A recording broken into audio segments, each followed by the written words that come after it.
able to spend that one more day with someone who's passed away. We are in a time where it seems so possible for people to pass away unexpectedly.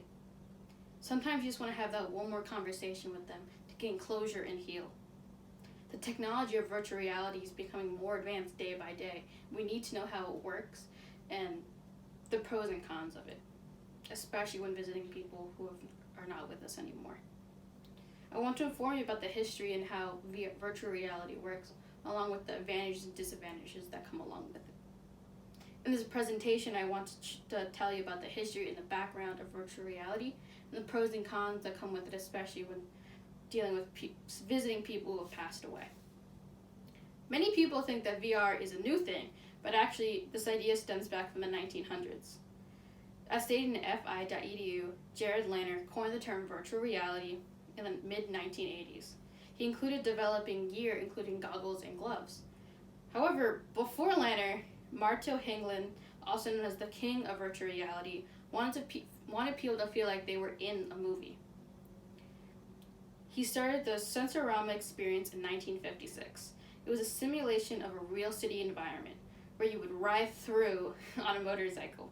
An article from the Franklin Institute states that a multi-sensory simulation will let you ride on the road, hear the engine, feel the vibrations, and even smell the motor exhaust in this digital world. Some of you might be wondering where this technology is today, but it has been modified and is what we know as IMAX. So the VR that we know started in 2010.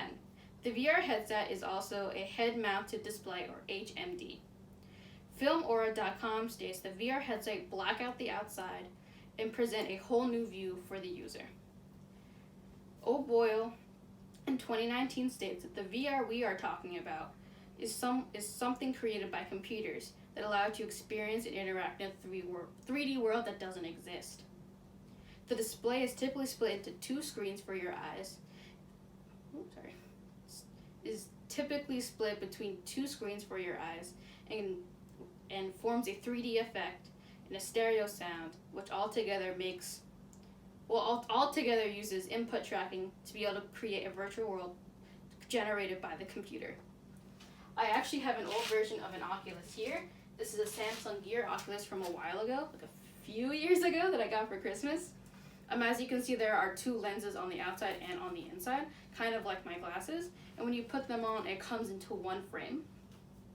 So they are magnified on the inside and on the outside, because in this version, you would be able to plug in a phone in here, and you could download certain apps and videos, and it would be two circles on the screen that would fit within these two circles, and when you put them on, they'd be like two big magnifying glasses for you to watch or play anything on. If you were playing a game, you would also use this controller, be able to you to pause, play, pull up the volume, even move your character while gaming.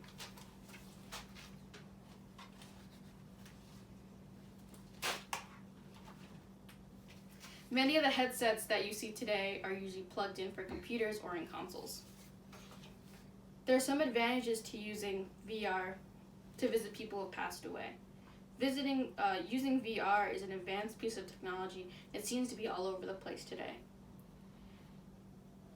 We are in a time where people seem to be passing away unexpectedly, and sometimes we're unable to even say goodbye. Having closure is a part of the grieving process. Annabelle in 2019 states that closure is achieved when we are satisfied with the puzzle that has been assembled to our satisfaction, and that the owners of it must be satisfied and therefore possible for us to move on. After losing someone, being able to have the peace of mind of saying goodbye or I love you is a really important step of moving on. The healing process of losing someone seems hard and very unfair.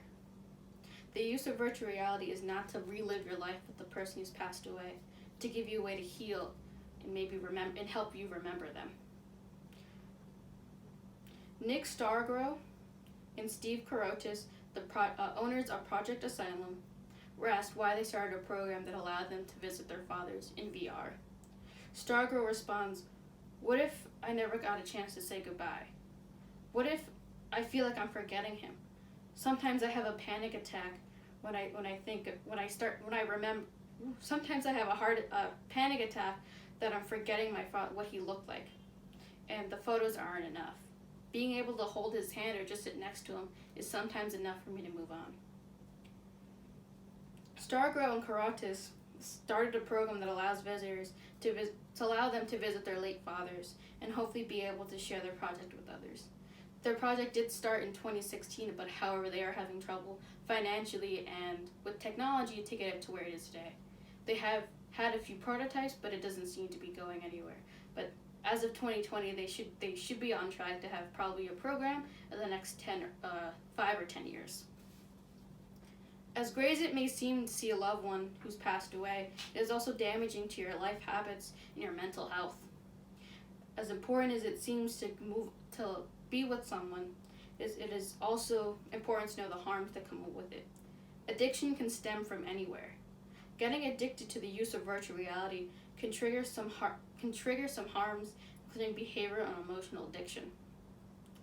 Behavioral scientist states that behavioral addiction, such as internet addiction, is similar to a drug addiction, except instead of a substance you're addicted to, it's the behavior and the feeling you get out of an action. So in this case, you get a behavioral addiction to being able to see that person through VR, not the fact of being on the internet, just being able to go with someone and be with someone who's not with us anymore. As an example, I'd like to bring up, let's say, a mother who loses her eldest son. She's able to get the program and uses VR, and she visits him. She visits him once a week. She visits him every 2 weeks, and then she starts getting the need to see him every day. So she goes in every day, and then she starts to neglect her family. She becomes so reliant on being able to see her lost child that she doesn't end up taking care of herself. Instead of waking up and eating, she wakes up and goes straight to the VR to see her child. That would be considered a behavioral addiction.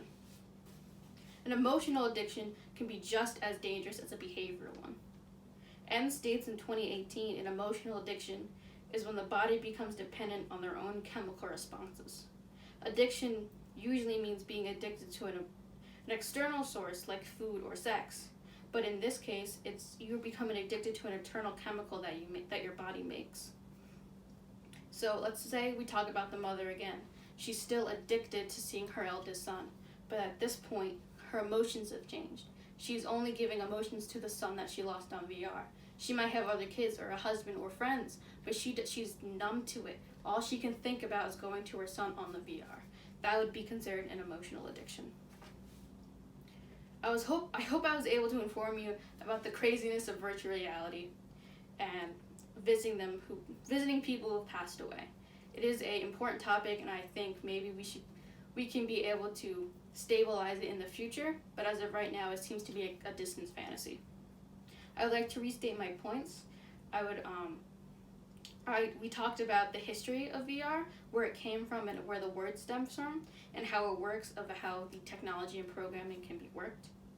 We also talked about the pros and cons of VR, visiting people who have passed away. Thank you for listening.